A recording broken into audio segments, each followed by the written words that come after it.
Hello, good morning. This is Jacob Rees Mogg. I'm standing in for James O'Brien. So it's bad luck for all you lefty snowflakes out there today, because it's going to be a change of tone, and we're going to be asking, is this the Brexit you voted for? And we're waiting for your calls, texts and tweets to come in. Call on 0345 6060 973. Text on 84850 or tweet at LBC, because a lot's been going on about Brexit over the weekend. We had the summit on Thursday and Friday, which seemed to go quite well, but then stories in today's papers that might make some of us Brexiteers a little bit more nervous. The Daily Mail's reporting that there'll be no limit on EU migrants as long as they have a job, so we won't be controlling EU immigration if the Home Office has its way, in a similar way to the controls we place on countries outside the European Union. So this could remain almost unlimited EU migration if this is correct. The Sun reports that the Cabinet can't agree on the trade approach because it's so sensitive, and that the Ramonas are desperate to keep us tied into the single market and the customs union, whereas the people who back Brexit want us to get the advantages of Brexit. And then the arch Ramonas, the CBI, or as they like to be called, the EU-funded CBI, has come out this morning to say that they want no change in our trade terms for a transition period. And the risk of that, of course, is that it means we don't get the benefits of Brexit. What I want to see happen is, out of the customs union, cutting duties on food, clothing and footwear, because these three things are a disproportionate amount of the budgets of the poorest people in society. They're not going to affect the CBI leaders, but they do affect a lot of people in this country on limited incomes, and that those prices are all higher because of the tariffs we apply in the EU customs union. And what seems to be happening at the moment is that we've got people putting the producer first, putting the interests of everybody ahead of the consumer. And what we need is to help the consumer to ensure that we get the benefits of Brexit, but also the economic benefits that you get when you free up people's disposable income and make sure that they are able to spend on other areas of consumption beyond the necessities, but also they've got more money to save, which can be invested and can go into banks and can be recirculated around the system. And what seems to be happening with the constant talk of transition is that this will be delayed and that we won't get the benefits that we need and will be transformative for our economy until 2021 at the earliest, rather than having it in 2019, and therefore losing 2 years of economic opportunity. So what I'm hoping people will call in on is their view of Brexit, whether they think what I'm saying is right or wrong, whether they feel that we ought to roll back on Brexit and have an endless transition because they feel more secure with that, or whether there are people out there like me who feel we've got to go for it. This is what people voted for. And they voted for because they saw the opportunity of it, not because they were negative and not because they were little Englanders, but because they saw that Britain could be a really global nation, looking much beyond the narrow European sphere of a failing economic model to China and India and the rest of the world, and see those real opportunities that the country ought to be able to take. So we've got a call, and is this going to be Charlotte from the Forest of Dean? I think it is. Is that Charlotte? It is. Good morning, Mr. Rees Mogg. Good morning. I'm just ringing to say that as far as I'm concerned, and I am a leaver, I'm a passionate Brexiteer like yourself, and I feel that we have been let down over this. I don't feel that there should be a transitional period because, in my view, out means out. We shouldn't be paying the EU any money, and we shouldn't be allowing low-skilled immigrant workers into this country after the Brexit, after we've Brexited. Yeah, when you say we shouldn't pay them any money, do you mean nothing at all? Because legally we don't have to. No, exactly. We shouldn't be paying them any money at all, yet the papers are full of, contradictory statements saying that Mrs May is going to pay them something, and I don't think we owe them a damn thing, to be honest with you. And of course it's your money, isn't it? It's taxpayers' money. It's not that the government has all this money that it can splash about. It's hard-earned money of the British taxpayer. It is, and I resent my money being given to the European Union so that they can have their nice fat pensions and enjoy a rather nice lifestyle. We need this money for the people in this country, and we need to invest it in things like the NHS and in other ways in order to get our own people back into work. And would you think it was worth paying any money if it got us a good trade deal out of the European Union? It would depend on the deal. I think we have the upper hand. I just don't think that Mrs. May is exploiting it enough. I don't see why we should have to pay money for a trade deal when we have other countries wanting to have trade deals with us. But it would honestly depend on how that was approached and what the terms of the deal were. You're quite right. We don't pay other countries for trade deals. Usually countries want to have trade deals. But the EU is in real financial difficulties if we don't give them any money at all. That's, I think, the problem for them. Exactly, but I think the EU is falling apart anyway. Well, there are lots of problems. Why would we be pumping money into a dead duck, to be quite honest with you? Well, I think that's a brilliant note to end on, the dead duck EU, because I've got Rickard from Woking who wants to come on. Rickard, I've got a feeling you don't agree with the wisdom of Charlotte. Well, Mr. Rees Mogg, I can't understand why somebody in your position should not be for an endless transition. I mean, you're a business investor, and the EU is a wonderful, clever system for investors.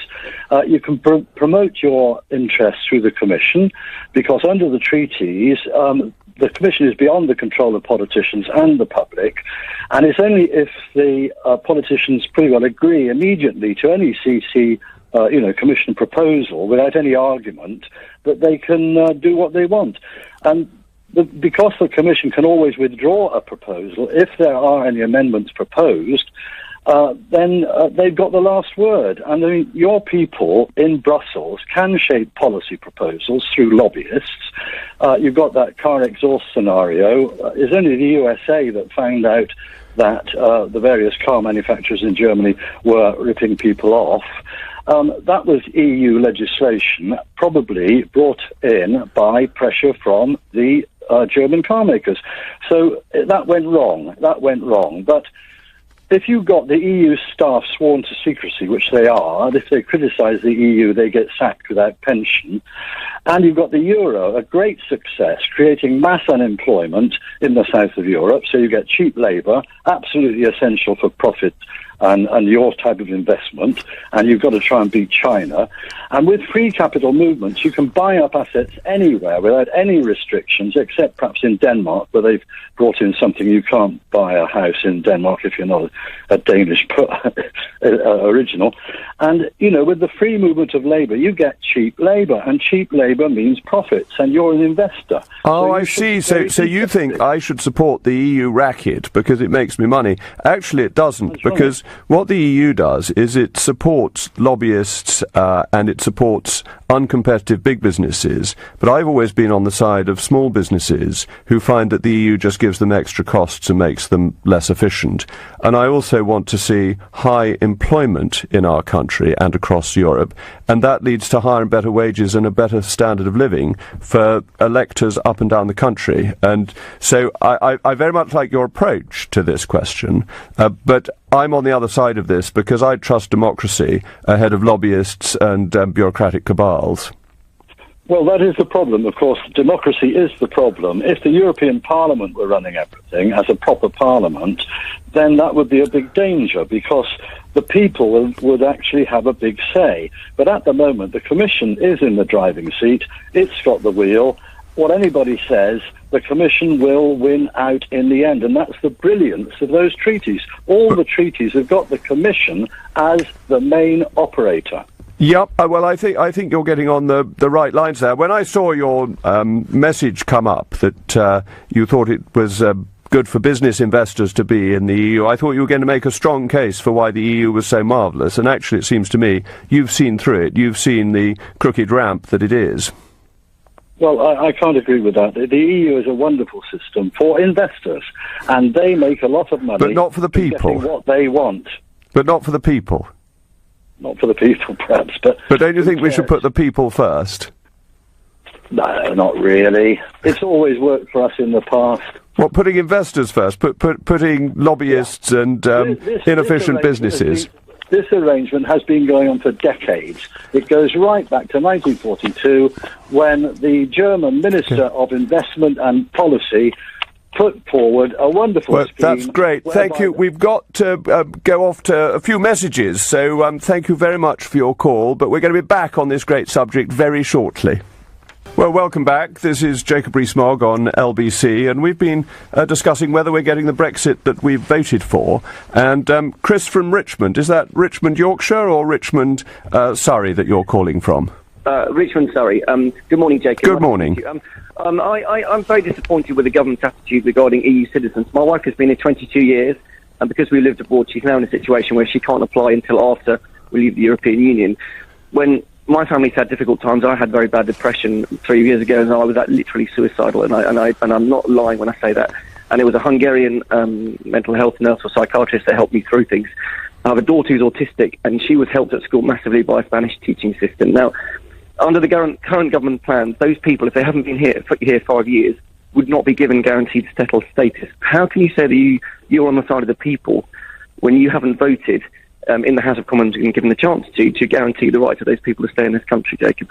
Well, during the Brexit campaign and subsequently, I've said that we should be generous to EU nationals who are currently living here, because they came here legally, our law allowed them to come, and they've made a huge contribution to British society. I think we should be controlling future movement, not trying to make life difficult for people who have already come here under a system that we set up, who we should greatly admire, because it seems to me it's a really brave thing to do, to move halfway across a continent to a country where you don't speak the language for the hope of improving your livelihood and the livelihood of your family. And I think we should have put that much more strongly. So I broadly agree with you. On the vote in the House of Commons, that was a token Opposition Day debate. It wasn't going to change anything, so I just backed government policy at that point.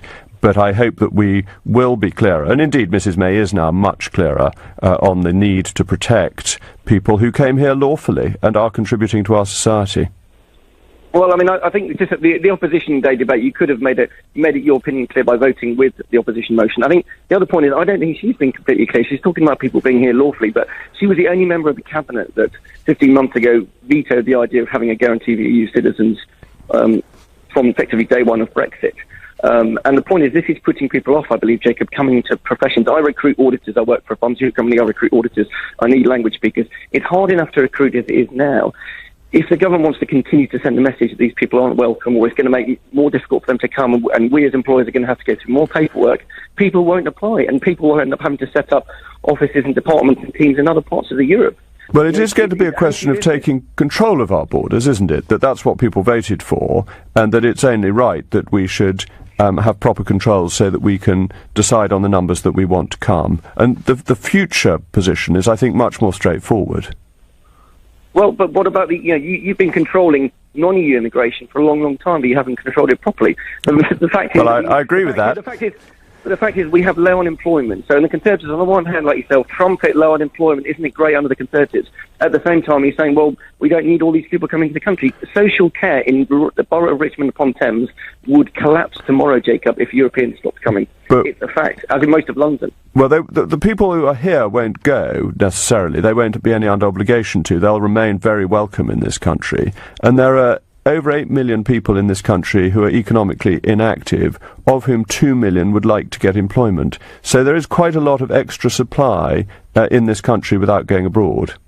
Yeah, but I think there's other fundamental reasons. The reason in London why many, particularly women, aren't working is because childcare is unaffordable. It costs £1,000 a month to send a child 3 days a week to childcare, as I found out. So it wasn't worth my wife going back to work. But frankly, when we had 2 children. So it's not about...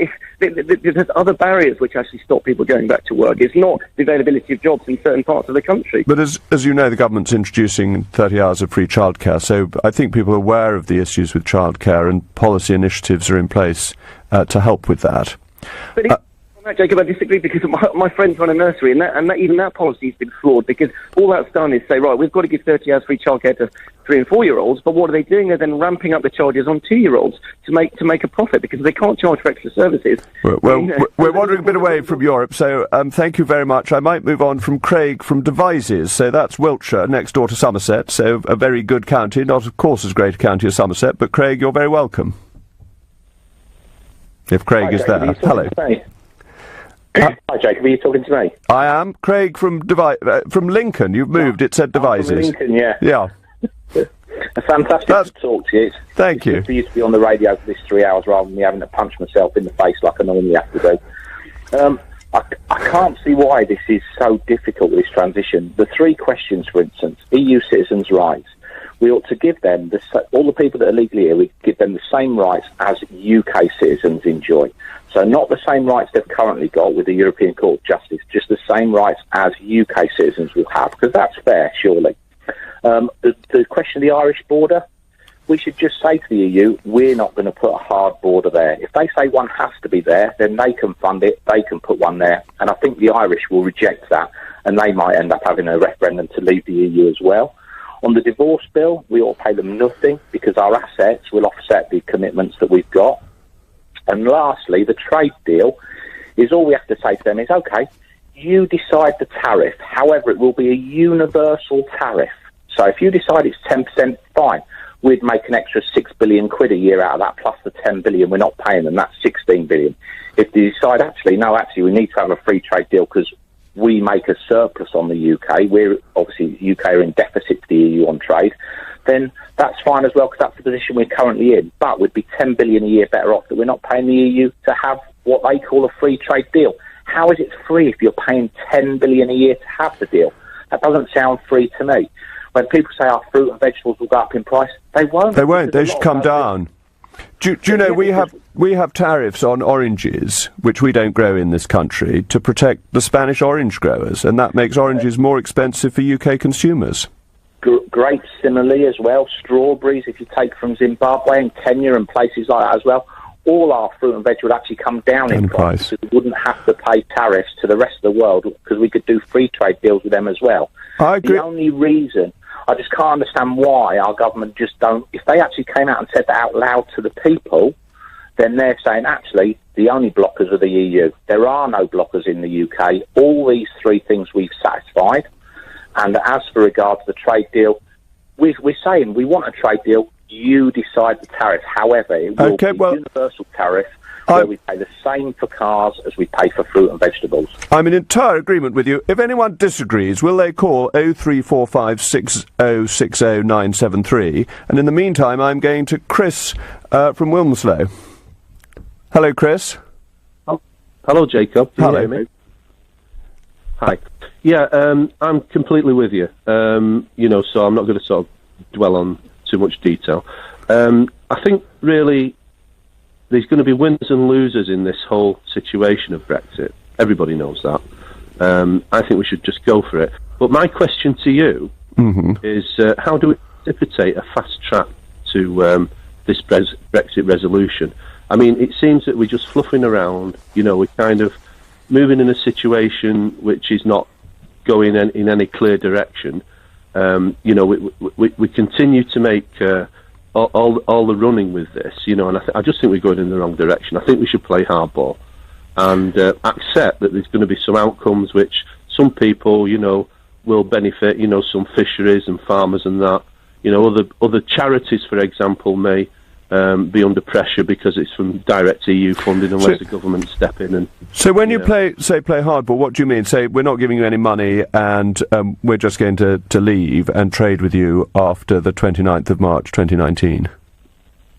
Well, that's exactly right, because what that will do is precipitate some consideration on the EU side to think about what they can do to retain their position in terms of the trade. We all know about that sort of detail. So, I don't think we're putting ourselves in a strong position by making all these, making the running. I just think we should say no, we are leaving, no payments, no exceptions, and then maybe close the deal later on if it suits us, when they come back to us, and if they don't, we just go our own way, and that's it. Well, I think that's great. I think you put your finger on it, and I'm now going to go to Owen from Budapest. I knew that LBC's reach was international, so I'm very impressed that we've got a caller from Budapest. Owen, over to you. Good morning, Mr. Rees Mogg. It's a pleasure to speak to you. Thank you. I'm a British expat here in Budapest, Hungary, and I've been following the Brexit developments quite closely. I personally voted to leave. I thought it was a sovereignty an issue that I thought was very important. Seeing Mrs. May's performance recently has been quite disheartening, because it seems to me that she's unilaterally handed indefinite leave to remain, or she's allowing all of the EU nationals, 3 million of them in the UK, to stay, to work, to claim all of the benefits and the healthcare and the education that is available to the British citizens, and there's been no such guarantee for us who live in the EU. I think I heard that Spain has decided that it's going to allow its British expats to stay. Well, that was the Spanish government. I've heard nothing from the EU. They seem to have been given everything that they wanted, and they've given absolutely nothing in return. But it's mainly a national responsibility, isn't it, immigration? So wouldn't you have thought that Hungary would welcome you, that Hungary is a country that wants the money, wants the taxes that you pay, and that the self-interest of the individual member states will mean that British nationals living abroad are almost certain to get a good deal? In my case, that is exactly right. I've been in contact with the Hungarian Interior Ministry, and they assured me that my position here is secure. But again, I think it is being dealt with by the member states. But I've got friends in Germany. They haven't heard anything from the Interior Ministries there, and they're reading The Guardian, they're reading The Times, and all they hear about is people being used as bargaining chips. And I think the media is being very irresponsible in doing that. Okay, well, I think that's a very good point. Thank you very much for ringing from overseas. I hope it hasn't cost too much on the telephone lines. But this is LBC with me, Jacob Rees Mogg. Well, welcome back. It's 10:35, and this is Jacob Rees Mogg in the LBC studios, waiting for calls. We've got lots coming in, but if anyone disagrees, do get through, because there'll be a hotline for you. It seems to me that the great wisdom of the British people is such that everyone's in agreement today, but it's 0345 6060 973. And we're discussing what's been going on in Brexit, the negotiations that went on Thursday and Friday, the news in today's papers about things that may be being watered down.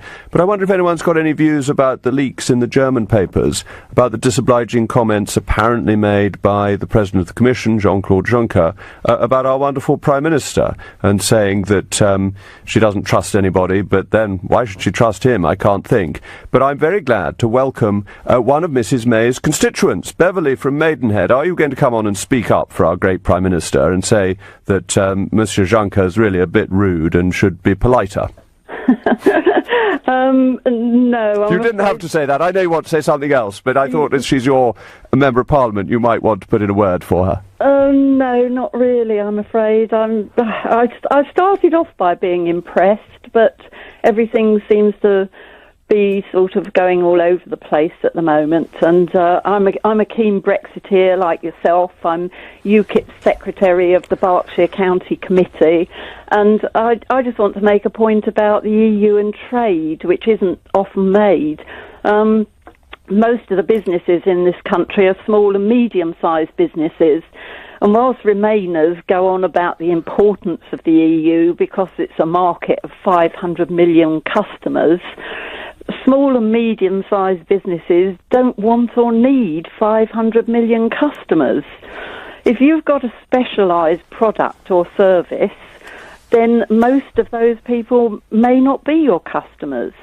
For example, if you manufacture wheelchairs, your customers will be people who need a wheelchair. And most of the 500 million people in the EU don't need a wheelchair and so won't be your customers. That's such a good point, and 87% of our economy does not involve trade with the European Union, but 100% of our business is regulated by the European Union, and so we have all this unnecessary regulation for a relatively small part of our economic activity. Absolutely. And it's perfectly possible to have a micro business which you run from your own home and yet trade with countries throughout the whole world. I've got a friend who runs such a business, and when I asked her how Brexit would affect her business, she really had to think for a while before she could come up with anything. And in the end, she said, well, postage might go up a bit. And that was all she could think of. Yeah, so it's a lot of regulation for very little benefit. Most companies aren't involved, and people like the CBI speak out for big business who benefit from regulation because it keeps competition down. It makes it harder for new firms to get up and running. Thank you so much. That's a really helpful point. I'm now going to move on to George from Maida Vale, because he thinks we do have some budget commitments that we've got to honour. So, George, over to you. Well, good morning, Mr. Rees Mogg. Good morning. We voted for the last round of budget commitments that take us to 2020. We were part of that. We agreed to it and we voted for it. We should follow up on that. It's part of the great British tradition to keep your promises and to honour what you said you would do, and I think we need to follow that through. A caller earlier was saying it would be a disgrace to pay for pensions. But why would it be a disgrace if we have been part of the organisation that employed those people and offered them pensions? Why on earth should we not pay for those pensions? If you had a company in this country who decided that they were not going to pay for the pensions of their current employees, that we'd soon have a phone-in about employees complaining how unreasonable that organisation or company is for not honouring its commitments. Because the European Union has legal personality, and its liabilities are the liabilities of the European Union. And the position in international law was set out by an excellent House of Lords report, which said if we left without a deal, so this is leaving after 2 years under Article 50, we have no claim on the assets of the European Union, but they have no claim for the liabilities of the European Union. And I think it's in the event of no deal that we wouldn't pay anything at all. Do you think that's reasonable, or would you feel we should still pay even if we had no deal? I would hope in the event of no deal that we would continue on our existing membership till we had a deal. Not many people seem to be considering that as an option. Actually, no, I don't, because I still think there is regardless of what the wise people of the House of Lords might think, I think there is still a requirement that you honour your promises. I don't think we should be perfidious Albion and walk away from our commitments and our promises. May I ask you a question, Mr. Rees Mogg? Of course, that's why I'm here. Was there prior to the referendum, was there no consideration there might be a vote to leave? Was there no planning for that? Because it certainly looks like the government prior to the election, and actually for quite a few months afterwards, had no plans or no commitments to what might happen if Britain voted to leave. It seems to me they made absolutely no preparation for this outcome at all. I'm sorry to say that I think you're right. I was on the Treasury Select Committee at the time, and we had senior mandarins in and asked them if they were making any preparations, and they said no, that the government had, as a matter of policy, decided not to make any preparations. I think they thought that if they admitted they were preparing for a leave vote, it would have boosted the leave vote, and that they were so obsessed by their own propaganda that they were very irresponsible in their approach to government. And it was a political decision rather than a civil service decision. I don't think on this occasion one can blame the civil service. But I agree with you, it was a mistake. So the blame then would land with Mr. Cameron and Mr. Osborne in the Cabinet, who didn't ask them to prepare. In fact, it sounds like you're saying they specifically asked them not. No, they specifically told them not to. That's extraordinary. I mean, because that was although at the time we all thought we would vote to remain, and all the polls pointed in that direction, there was still, of course, the possibility that might happen, and not to prepare for that option. It was extraordinary. As it happens, I was convinced we'd vote to leave, but that's because I did a lot of campaigning outside London where there was a very different feel.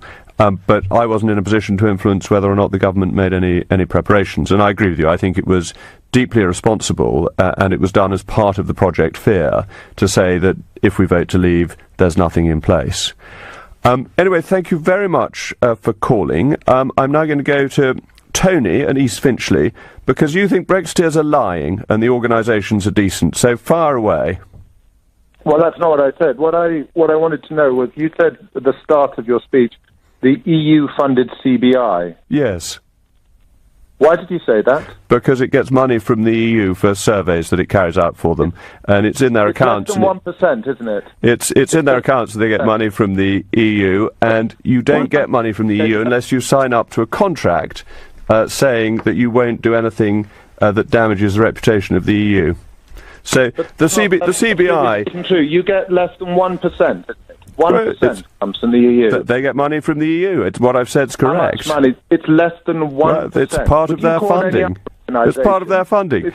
The funding is research. It's for research. It's ring-fenced. Great. 0.6%. So thank you. So you've proved the point that the CBI gets money from the EU. Yeah. Would you call any other organisation? I'd happily say it about any other organisation that gets money from the EU. It's an important part of their work. And they're constantly pro. 1%. They're constantly pro the EU. The CBI told us we had to join the euro. They were in favour of the exchange rate mechanism. They're a very good counter-indicator of what the best policy is. If the CBI says it, it's almost always wrong. EU funded CBI. That's what I said, and I said again. Yes. But it's not really. You wouldn't call any other organisation. Yes, I would. They're funded by, when it's less than 1%. They are funded by the EU. Funded much more. I didn't say they were fully funded by the EU, but thank you. I'm very grateful that you've made it clear to all the listeners on LBC that the CBI is funded by the EU. Extremely grateful. Thank you very much. This is LBC with me, Jacob Rees Mogg. The time is 10:45. Hello, welcome back. It's 11 minutes to 11, and we've been talking about the European Union and Brexit and all that goes with that. Later on, we've got other things to talk about, including Boris Johnson's speech and the punishment of people with old cars coming into London. But I'm glad to say we've got a caller from one of the finest towns in the whole of the country, one in my own constituency, in glorious Somerset. Dan from Midsummer Norton, you want to know if MPs are representing constituents, so tell me, because I'm your Member of Parliament. That's very kind. Yeah, that's right. I'm calling from Somerset, from Midsummer Norton.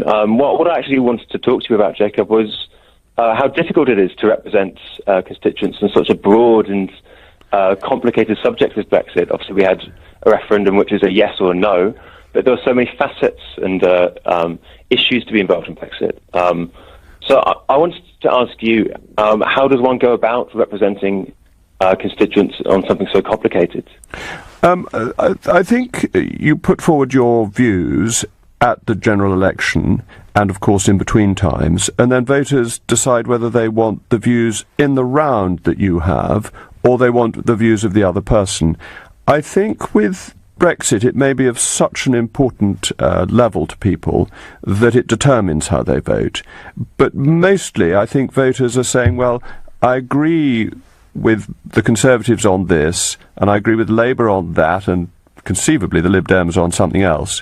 And they weigh it all up and decide which one they agree with most. And as a Member of Parliament, you have to recognise that not everybody who's voted for you will agree with you on everything, and some people who didn't vote for you will agree with you on some things.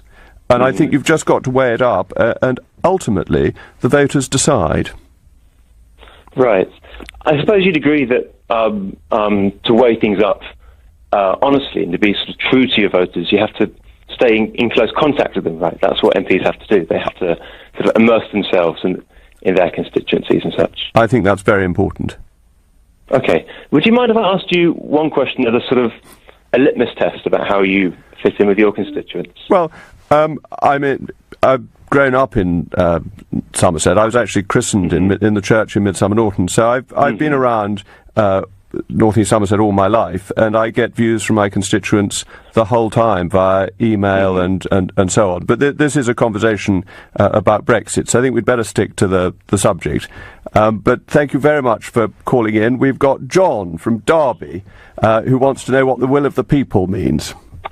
Yes, hello, Jacob. Nice to talk to you. Thank you. I remember you saying this at some point in the question time debate where you were talking. You said that Brexit was the will of the people have voted for Brexit, and I'd just like you to elaborate a little bit on what the will of the people means in your eyes, and then I'll give you my opinion. Well, we had the largest ever vote in this country on Brexit. 17.4 million people voted in favour. Which was a non-binding referendum, which was advisory, which carried as much legal weight to carry out a mandate as a survey would. So that's not... No, that's a fatuous point, actually, that it was legislated for specifically, and the government made it absolutely clear in the course of the legislation that the result would be binding upon the government. There were many things said in the run-up to it that it was not going to be binding. In addition to that, I don't think that's right. I think everybody said they would accept the result of the referendum. People did say that, however, a number of... So you think politicians should have lied? That's what you're really calling for? Well, you lie a lot, if I'm honest with you. Oh, do I? When? Yes. Well, I can't come up with a specific one. Oh, that's very good. So you accuse people of lying without a specific example, and you think politicians, as a general rule, should lie and say that they accept the result of a referendum, and then, because you don't like the result, not follow it through. Is that your position, sir? My position is, all right, one example. You believe immigration to be a bad thing, don't you? No, I've never said that. I think it should be controlled. Yeah, by every measure, mass immigration in all forms, according to studies by London School of Economics and the Bank of England and many other organisations have shown it to be a massive benefit to our economy. Well, there are very mixed surveys on that, actually. Some show it has some marginal economic benefit, some show it has a marginal economic disadvantage, and that its biggest impact is on the wages of the poorest in society. So you can read it in many different ways.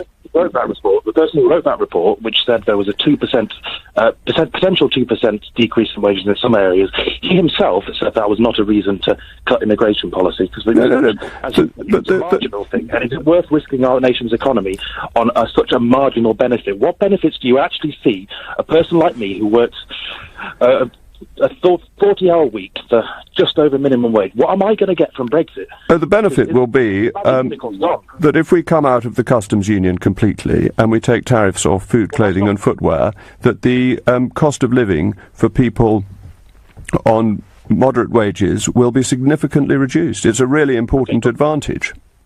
Okay, assuming we come out of the customs union, which at this point looks most likely to happen through a no-deal Brexit, how many trade deals will we lose access to? We'll obviously lose access to 28 nations.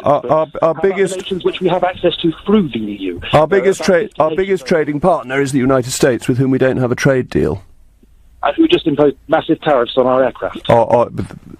Tariffs on individual items are quite commonplace in global trade, but they are still our biggest trading partner, and we have a huge surplus with the EU.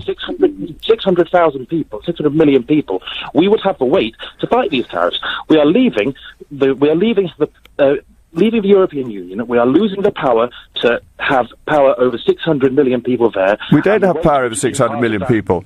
We have the power to influence 600 million people. And very unsuccessfully. Thank you very much. I'm so glad we've had somebody who called in who doesn't agree. But I want now to go to Peter, who's calling from China, which I think is very impressive. As I said, LBC has a global reach. It's gone to the continent of Europe, to Hungary, and now it's gone all the way to the far, far east. So, Peter in China. Hello, yeah, it's the highlight of my day listening to LBC, actually. And thank you today for me not having to turn off during this particular session. Okay. But anyway, that's another matter. The thing that nobody seems to talk about during these so-called negotiations is the huge collateral that the UK holds in the UK, in the EU, in properties, banks, ventures, and everything all across Europe. That the UK has helped to fund and establish and purchase all over these years. And whilst we have people like your last caller who just seem to be going over and over again trying to refight the referendum, this whole topic seems to be lost. It's almost a topic that dare not speak its name. Well, we've been a net contributor for a long time, and I had a wonderful message come in, actually, that said, Jacob, if a country who have always been a net beneficiary of EU money left, would the EU have to keep paying them? Of course not. So why do we have to do the reverse? That was from Steve earlier in the hour, and I think it's a terrific point, and you're making the same one. Anyway, thank you very much for calling. Really pleased to have had a call from China, and glad that you listened to the programme. I'm now going to go to David at Cheltenham, where I was just a week ago doing the Literary Festival with the splendid Jess Phillips, who is a model socialist MP, though she might not like me calling her a socialist. Anyway, David. Hello, Jacob. Sorry to, My main reason for phoning is I think the main problem with the Brexit deal is homegrown. I think ever since the referendum was voted on, that people started, like the likes of Anna Soubry, etc., but subsequently they have got together as a cabal.